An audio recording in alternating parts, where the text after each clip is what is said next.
Queridos, estamos chegando ao final do nosso jejum e eu desejo que o tema de hoje tenha abençoado a sua vida, assim como ele abençoou a minha.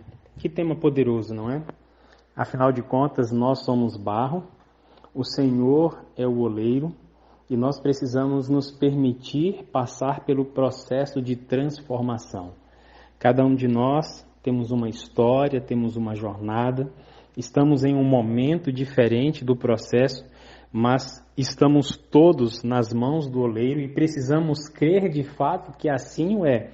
Mas, como vimos há poucos instantes, é necessário nos colocar na mão dele, porque o Senhor não pode moldar aquilo que nunca foi colocado nas suas mãos. E, para concluir, muitas vezes nós, quando estamos falando sobre o oleiro, falamos assim, não, Deus o Pai que é o oleiro, Jesus é o oleiro, não, o Espírito Santo que é o oleiro. Afinal de contas, qual dos três é o oleiro? Já parou para se perguntar? Já parou para fazer essa reflexão? Qual dos três é o oleiro? Você vai encontrar em vários momentos, tanto na Bíblia como no Espírito de Profecia, referências falando que o Pai é o oleiro, né? Que Deus é o oleiro, que Cristo é aquele que molda. Mas, como nós sabemos que quando Cristo assumiu o seu lugar no santuário celestial, como nosso sumo sacerdote hoje intercede por nós lá no santuário, estamos vivendo o ministério glorioso do Espírito Santo aqui na terra desde o dia do Pentecostes, com os discípulos, né, até o dia de hoje. Mas eu quero, então, junto com vocês, ler esse texto para que ele nos ajude a ver quem é que pode moldar eu e você como barro em vasos de honra para o Senhor. Veja o que diz o texto. Com franqueza e sinceridade, devemos considerar a pergunta: nós nos temos humilhado diante de Deus para que o Espírito Santo possa atuar por nosso intermédio com poder transformador? Como filhos de Deus, temos o privilégio de ser trabalhados por seu Espírito. Quando é crucificado o próprio eu, o Espírito Santo toma os quebrantados de coração e faz deles vasos para a honra. Eles estão em suas mãos como barro nas mãos do oleiro. E aí depois o que acontece? Cristo tornará tais homens e mulheres superiores em poder mental, físico e moral. As graças do Espírito darão solidez ao caráter.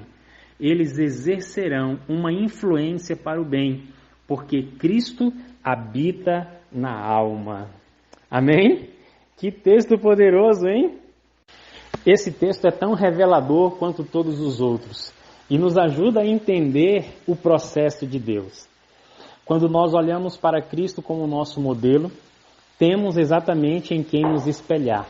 Mas como ser moldados à semelhança de Cristo? Através da permanência e atuação do seu Espírito em nossa vida. Então, quando você e eu pedimos diariamente o batismo do Espírito, podemos também acrescentar a frase Espírito Santo, me molda como o oleiro molda o vaso, porque eu quero ser um instrumento teu. Eu sou abençoado. Espera aí que eu liguei uma música aqui, meus amados. Deixa eu abaixar o volume. Eu estava pensando o seguinte, eu não sei se vocês já perceberam, mas para mim, à medida que nós vamos estudando sobre o Espírito Santo, sobre o seu ministério, é como se um quebra-cabeça fosse sendo montado na nossa frente. Porque muitas vezes, assim como eu, acredito você já deve ter feito a seguinte oração: Senhor, me molda, eu quero ser um vaso nas tuas mãos. Você não já fez essa oração? Agora, qual é a diferença então de fazer essa oração para o nosso maravilhoso Espírito Santo? É que com o Espírito Santo, você pode abrir os detalhes da sua vida aonde você quer exatamente que ele trabalhe. Por exemplo, como eu identifiquei junto com vocês hoje aqui vários momentos em que o nosso comportamento pode impedir que o Senhor nos molde. Então, no seu momento de oração, no seu pedido do batismo, você cita essas frases. Espírito Santo, eu estou com uma dificuldade tremenda de entregar o meu eu, porque eu sou orgulhoso, eu sou teimoso, eu sou assim. Então você conversa com Ele e Ele vai lhe impressionando a mente, mostrando exatamente aonde e como você pode se tornar cada vez mais vitorioso e vitoriosa sobre o pecado. Deus quer nos levar a uma estatura mais elevada, muito mais elevada. Ele quer solidificar o nosso caráter e Ele quer que nós sejamos uma influência para a eternidade, não apenas na nossa vida, mas na vida daqueles que estão ao nosso redor. Entenda o seguinte, à medida que o Espírito Santo molda você como um vaso de bênçãos, você vai estar cuidando da sua ida para a eternidade, mas também vai estar influenciando pessoas que estão ao seu redor para irem também para a eternidade. Então, o processo da transformação, ele não apenas é um benefício individual, ele na verdade é um benefício coletivo. E esse é o desejo de Deus para a nossa vida. Queridos, eu realmente desejo que você e eu nos permitamos ser moldados pelo Espírito e que todos os dias renovemos essa decisão, porque ela com certeza trará reflexos eternos. Por quê?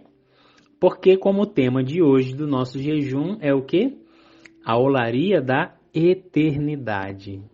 O Senhor quer levar você para a eternidade, mas infelizmente, ou melhor, felizmente, não é como nós estamos. Ele precisa nos moldar. Então vamos permitir, porque a recompensa valerá muito, muito, muito mais a pena. Muito bem, eu entrego agora aqui com vocês o nosso jejum, mas eu quero convidar aqueles que puderem a irem agora para o nosso Instagram, nesse link que está aqui abaixo, e eu vou estar ao vivo para nós fazermos o nosso encerramento lá então no Instagram, tá bom? Para você que não vai poder ir, não se preocupa. A live vai ficar salva e depois você pode acessar, assistir e compartilhar com outras pessoas. Eu tenho 4 coisas para te dizer antes de ir para o Instagram.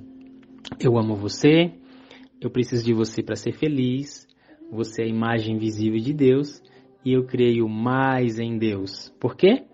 Porque você existe, vaso de bênçãos. Diga, eu sou vaso de bênçãos. Eu faço parte da olaria da eternidade. Um beijo carinhoso do seu irmão Wellington Ribeiro.